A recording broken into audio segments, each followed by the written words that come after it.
Charan! O, hayan. Happy Friday pa rin po sa inyong lahat. O ito, katatapos ko lang po kanina mag-video doon sa aking sarili. Binidyohan ko yung sarili ko, pang reels at pang long form video. Ayan, ito, pauwi na po ako. Ipapakita ko lang yung aking mga dadaanan. Ayan. Oh. Nakita nyo na ito dati, pero dito sa part na to, halos magkahawig sila doon sa dulo doon. Tsaka dito sa gawing ito or sa parting ito. Ayan, medyo hawig lang yan, pero magkaiba po yan. Ayan, o, diba? Ayan, pinapakita ko lang yung itsura nito, yung mga puno. Kasi malapit na po magkabulaklak ito mga to. Ayan, nakikita nyo yan, mga ano na yan, akala nyo, mga walang dahon. Ano po, mapupuno po ng bulaklak yan. By end of March. Ay, malapit na. Malapit na, by end of March. Tingnan nyo siya ha, tingnan nyo yung itsura niyan. O, diba, parang pang Halloween yung puno. Pero tingnan nyo end of March and ano, yung first week of April. Nako, maaaliw kayo. O yan, tandaan nyo yung ano na yan ha, yung tulay na yan, yung lagi natin dinadaanan yan. At ito yung ano na to, yung lagi ako may nakikita mga bibit kung ano. Ay, may malaking ano to, ano yun? Oh, tingnan nyo guys, oh. Wala, yan yung pinaka-zoom natin. Color gray and white siya, nakatambay lang siya doon, o diba? O, sige, lakad-lakad na tayo, pauwi na tayo. O, diba? Oh, hindi talaga maiwasan ng mga tao, titingin sila pag ano, may nakikita sila nagsasalita mag-isa, 'di ba, nakagaya ko. Kasi hindi, lalo na yung mga lola lolo, yung mga wala sila, hindi sila updated sa mga nag-YouTube at mga nag-Facebook na 'yan. Ano, napagkakamalan ako ng lukaret talaga. Salita kasi dito hindi ko siya mabidyohan si Manang kasi sobrang titig na titig talaga siya. Tapos parang alam mo yung ano niya, yung titig na may panghuhusga na ano na. Kasi nakikita niya medyo hindi akma yung kasuotan ko sa panahon, di ba? Medyo maaraw ngayon pero malamig po ang simoy ng hangin, no, di ba? O ayan, nakikita niyo yan. Yan, no, di ba? Walang parang wala lang yung puno, di ba? Walang kabuhay-buhay. Tingnan niyo yan, malapit na yan. Anong petsa na ba ngayon? Malapit na siya mamulaklak. O ayan, no. O, di ba? O. O, silip tayo doon sa ilog. O, ito. O. Ibig sabihin yan, ito daw yung river bridge, o diba? O, sandali, tatawid tayo. Dito na nga ako tatawid. Tawid tayo, ganda ko na naman eh. Oop. Ayan na.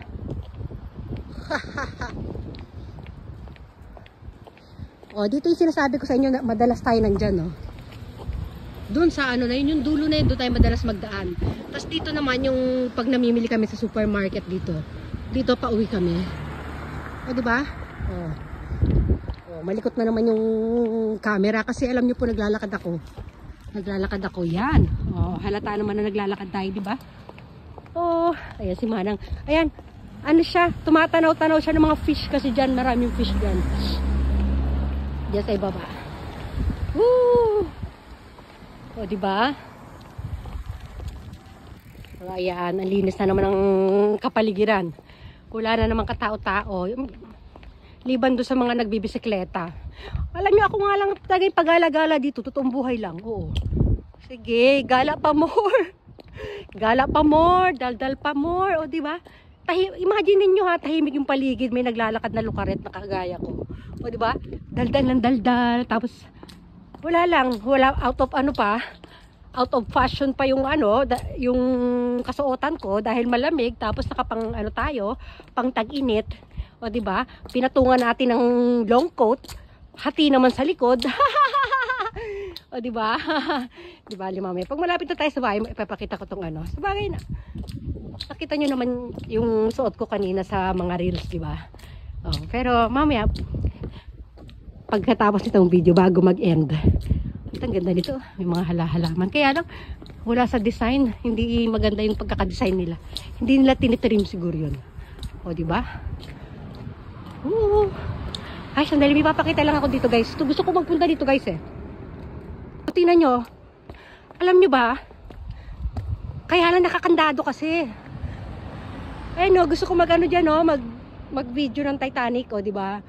Oh, kaya lang ito nakakandado yan, kinakandado nila yan. Ino-open lang nila yan kapag may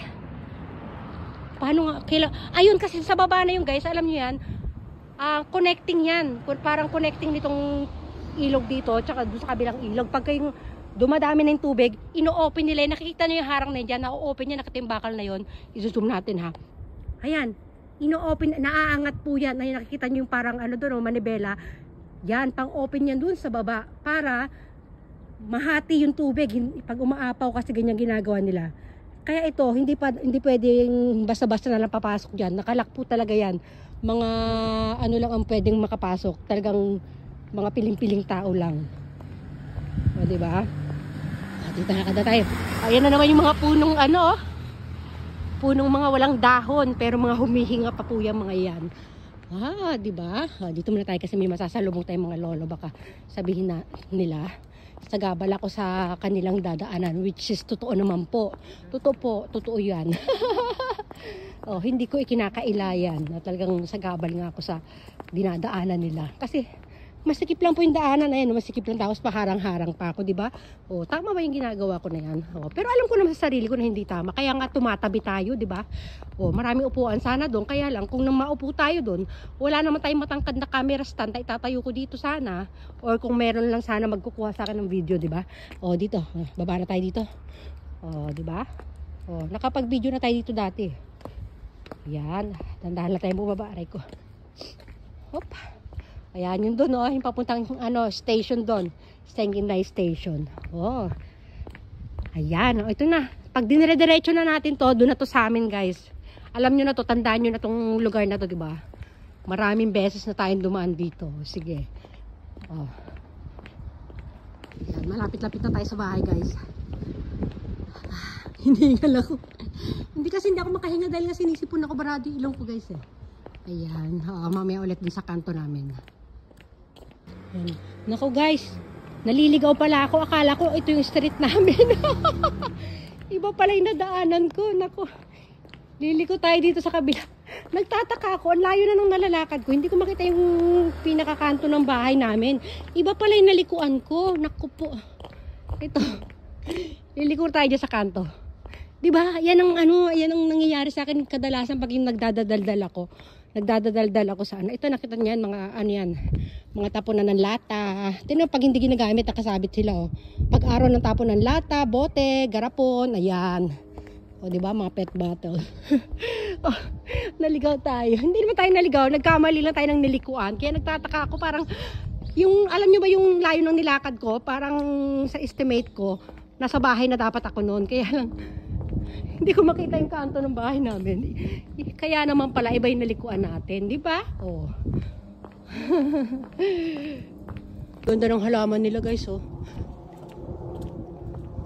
ito na yung magandang bahay na yung malapit sa amin. Ganda ng garden nila. Alam nyo ba, tuwan-tuwa ako dyan sa garden nila na yan. Ayan, ayan, kung natatandaan nyo, nabanggit ko na dati, ayan, iisa yung may-ari niyan, itong yellow bahay. Tsaka ito parang, beige. Diba? Ito, talagang ito na yung namin, street namin. Ayan na talaga tayo. Magpapaalam na ako dito, guys, ha? Ay, hindi. Ito, i-view lang natin yung mga flowers dito konti. Ayan, para magandang tingnan. Ay, wala na iba, dry na iba. Ayun, ang ganda. Matatapos na yung season kasi yung mga bulaklak na yan. Sayang lang. Alam nyo ba guys, malungkutin ako pag yung nagtatanim ako ng mga ganyan. Yung kunyari, lang sila, pag summer season lang dito, pag natapos na yung summer, yung malalanta na yung halaman na tinanim. Kaya, hindi na ako masyado nagtatanim ng ngayon dito At tinatanim ko yung mga pangmatagalan. Katulad ng mga succulents, di ba? Yung mga matutubig na halaman.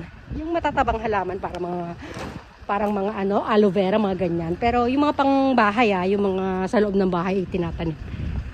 Ngayon wala masyado kasi pinaglalaroan ni Kane. Pag medyo lumaki-laki na si Kane, babalik na ulit ako sa aking paghahalaman. Ayan, mapapaalam na tayo, guys, ha? Dami ko nang dinaldal. Bye everyone!